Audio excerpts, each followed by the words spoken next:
আদায় করছি। আল্লাহ রাব্বুল আলামিন শাহাদাতের সিঁড়ি বেয়ে এই বাংলাদেশকে আস্তে আস্তে মুক্তির মঞ্জিলের দিকে পথ দেখাচ্ছেন, এটা আমাদের দিল সাক্ষী দিচ্ছে এবং আমরা আশাবাদী বাংলাদেশ মুক্ত হবে ইনশাআল্লাহ। কিছু ইতিহাস মানুষের জন্য হয় আনন্দের, কিছু হয় বিষাদের, আর কিছু হয় গৌরবের। বিশেষ করে জাতিকে মুক্তি করার আন্দোলনে যারা জীবন দেন, অতীতেও এরকম যারা দিয়েছেন, 47, 71, 52, সর্বশেষ এই 24-এ যারা জীবন দিয়েছেন, তাদের ইতিহাস হচ্ছে গৌরবের ইতিহাস। শহীদ পরিবারগুলোর জন্য কান্নার ইতিহাস, দেশবাসীর জন্য আল্লাহ শুকরিয়া আদায় করার ইতিহাস। 24-এর 5 আগস্টের আগ পর্যন্ত এরকম একটা আয়োজন আমরা কিংবা কোনো বিরোধী দল কল্পনাও করেনি। এমনকি সমাজের যারা বিশিষ্ট ব্যক্তিবর্গ, যাদেরকে মেম্বার অফ সিভিল সোসাইটি বলা হয়, তারাও সাহস করেন।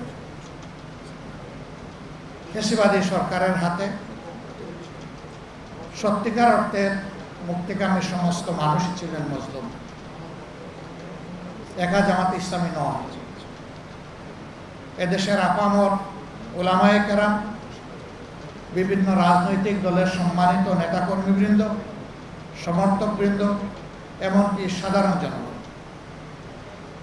আজকে যে ক্যামেরাগুলো জাতির সামনে এই বক্তব্যকে তুলে ধরার জন্য এখানে অংশগ্রহণ করছেন, তারাও ফ্যাসিবাদের থাবা থেকে মুক্ত ছিলেন। ওই সময় তাদেরকেও জীবন দিতে হয়েছে, কারাগারে যেতে হয়েছে, রিমান্ডের নামে নির্যাতন ভোগ করতে হয়েছে। বিদেশে বসে যারা বাক এবং কলম যুদ্ধ চালিয়েছিলেন দেশের বুকে, তাদের আপনজনকে হেনস্থা হতে হয়েছে, জেলে পোড়া হয়েছে। এক্ষেত্রে নারীদেরকেও ক্ষমা করা হয়নি। এদের রুচি কত নিম্ন স্তরের ছিল, এখান থেকে এটা উপলব্ধি করা যায়। সেই বন্দিদশা থেকে শ্বাসরুদ্ধকর অবস্থা থেকে যারা নিজেদের পবিত্র জীবনটা বিলিয়ে দিয়ে আমাদেরকে এমন একটি পরিবেশ করে দিল, আমি তাদের সকলের প্রতি হৃদয়ের ভিতর থেকে গভীর শ্রদ্ধা এবং আন্তরিক কৃতজ্ঞতা জ্ঞাপন করছি। মহান মাবুদের দরবারে দোয়া করি, আল্লাহ তাআলা তাদেরকে শহীদ হিসেবে কবুল করুন। সম্মানিত ভাই এবং বন্ধুগণ, দেশ আমাদের সকলের, যে কথাটা আমরা সবসময় বলে আসি, কিন্তু দেশের পাহারাদারি করার দায়িত্ব নির্বিশেষে সকল নাগরিকের। এই কাজ কিছু লোক করে, আবার কিছু লোক নাগরিকের শান্তি কেড়ে নেওয়ার জন্য অপকর্মে লিপ্ত হয়। অপকর্ম যারা করে তারা এটাকে পেশা হিসাবে বিবেচনা করে, একসময় তারা অধিকারের মতো মনে করে, আর বাকি জনগণকে তারা তাদের প্রজা ভাবে, নিজেরা রাজা হয়ে বসে। কিন্তু গাছের গোড়ায় যখন ঝাঁকুনি দেওয়া হয়, ওই ডালে ডালের রাজারা তখন উড়ে গিয়ে অন্য জায়গায় পড়ে যায়। এটা গাছের তলায় পড়ে না, বহু দূরে গিয়ে পড়ে। কিন্তু ক্ষমতায় যখন থাকে তখন তারা সদর্থে অনেক দাম্ভিকতা প্রদর্শন করে। আল্লাহ তাআলা এই সমস্ত দাম্ভিকদেরকে ছাড় দেন, কিন্তু আল্লাহ তাআলা ছেড়ে দেন না। অতীতের এইরকম স্বৈরাচার ফ্যাসিস্ট যারা ছিল, তাদের নাম বিভিন্ন ধর্মগ্রন্থেও অঙ্কিত হয়ে আছে। একই পরিণতি সবার ভোগ করতে হয়েছে। কিন্তু ইতিহাসের দুর্ভাগ্যজনক শিক্ষা হচ্ছে যে ইতিহাসের করুণ পাঠ পড়ে কিন্তু ওখান থেকে শিক্ষা নেয় না। আবার যে জাতি তার বীরদেরকে, জ্ঞানীদেরকে সম্মান করতে জানে না, আল্লাহ রাব্বুল আলামিন এই জাতিকেও সম্মানিত করেন না। আমাদের জাতির ইতিহাস বিস্মৃতির ইতিহাস, বিকৃতির ইতিহাস। এই ইতিহাস অনেক সময় রচনা হয়েছে বহু পরে। ইতিহাস লিখতে গিয়ে অনেকে কাব্য রচনা করেছেন, গল্প রচনা করেছেন, যার যার মতো করে। ইতিহাসের জায়গা থেকে ইতিহাসকে সরিয়ে নিলে এটা আর ইতিহাস থাকে না। বাংলাদেশ জামাত ইসলামী অনুভব করেছে রাষ্ট্রের উদ্যোগে তো রয়েছে আমাদের দাবি কিন্তু আমরাও একটা দায়িত্বশীল দল হিসেবে আমাদেরও কিছু কর্তব্য আছে। আমরা এই আন্দোলনে শরিক ছিলাম। এই আন্দোলনের মাধ্যমে গোটা জাতি যেভাবে মুক্তি পেয়েছে, এদেশের সবচেয়ে নির্যাতিত দল ঠিক একইভাবে মুক্তি পেয়েছে। সুতরাং এই দলের কিছু কৃতজ্ঞতা আদায় করার প্রয়োজন আছে।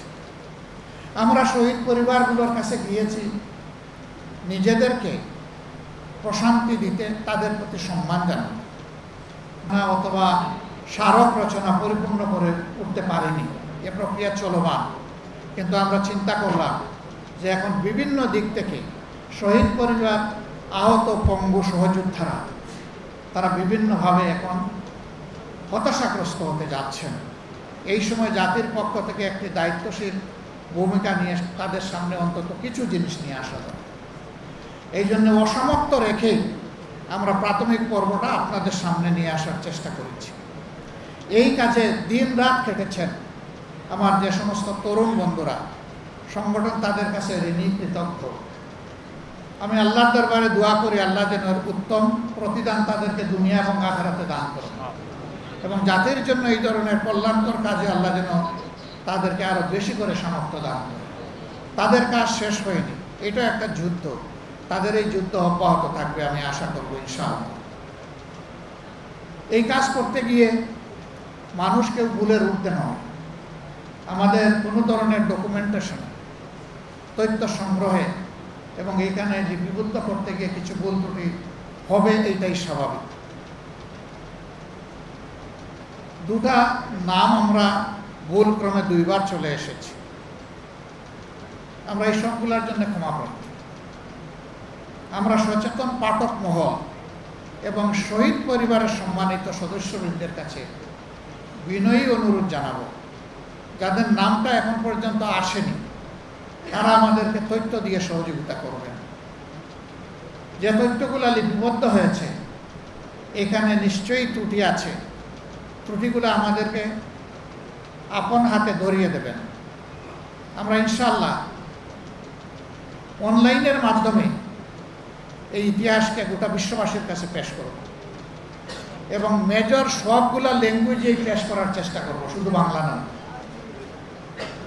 যাতে করে বিশ্ববাসী আমাদের বীরদেরকে জানতে পারে, বীরদের কৃতিত্ব এবং গৌরব গাথা তাদেরকেও যেন উৎসাহিত করে। আবু সাইদের শাহাদত ছিল এই আন্দোলনের একটা বিশাল টার্নিং পয়েন্ট। একটা নিবৃত পল্লীর ছেলে, গরিব পরিবারের সন্তান, তার পরিবারে তার মতো শিক্ষিত আশেপাশে, এই তার শিক্ষার আশেপাশে আরেকজন সদস্য নাই। সেই ছেলেটাই দুনিয়ায় নতুন ইতিহাস রচনা করলো। খোলা বন্দুকের সামনে ডানা মেলে বুক চিতিয়ে বলেছিল, বুকের ভিতরে তুমুল ঝড়, বুক পেতেছি গুরুত।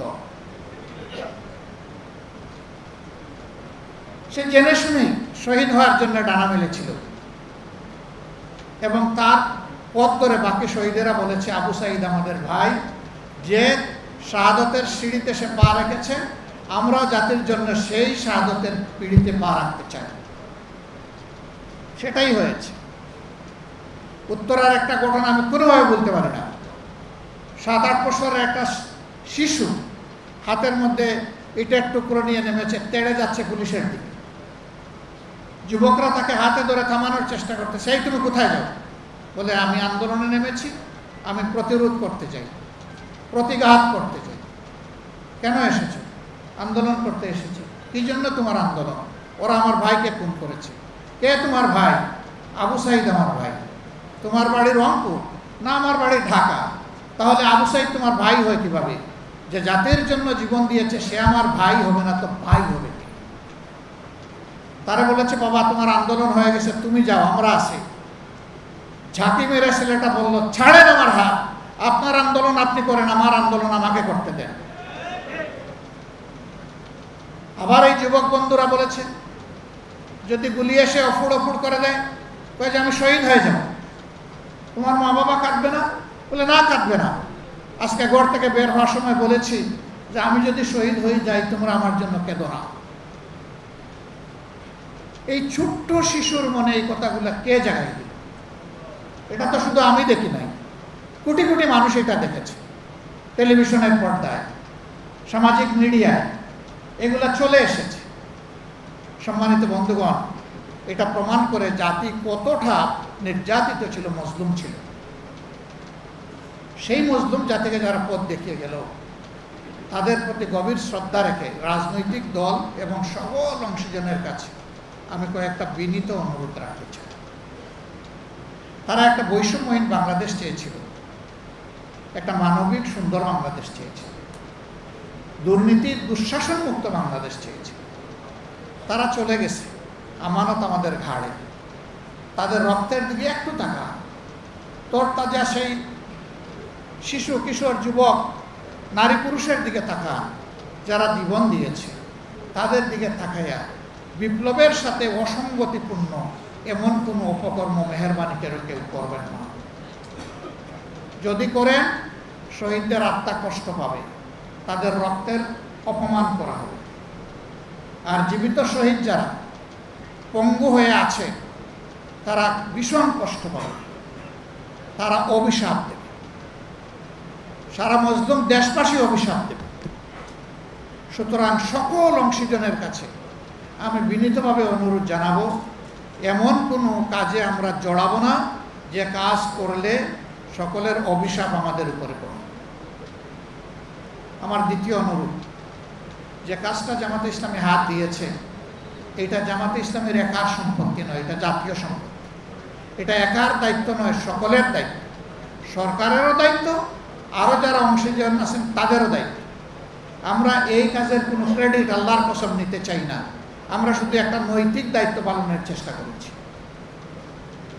আমাদের চাইতে আরও সুন্দর করে, আরও নিখুঁত করে এই কাজটি করার জন্য আরও সংস্থা, সংগঠন, অংশীজন এবং সরকার আগাইয়ে আসুক, তাদের কাছে আমাদের আবেদন। তাহলে আমাদের এই ভূমিকা নেওয়াটা সার্থক হবে। এবং সেই ক্ষেত্রে আমরা কথা দিচ্ছি, আমাদের পক্ষ থেকে সর্বাত্মক সহযোগিতা আমরা তাদেরকে করি। আজকে যারা বিভিন্ন জায়গা থেকে আমাদের সাথে অংশগ্রহণ করেছেন, তাদের সকলের প্রতি আমি আবারও কৃতজ্ঞতা জানাচ্ছি।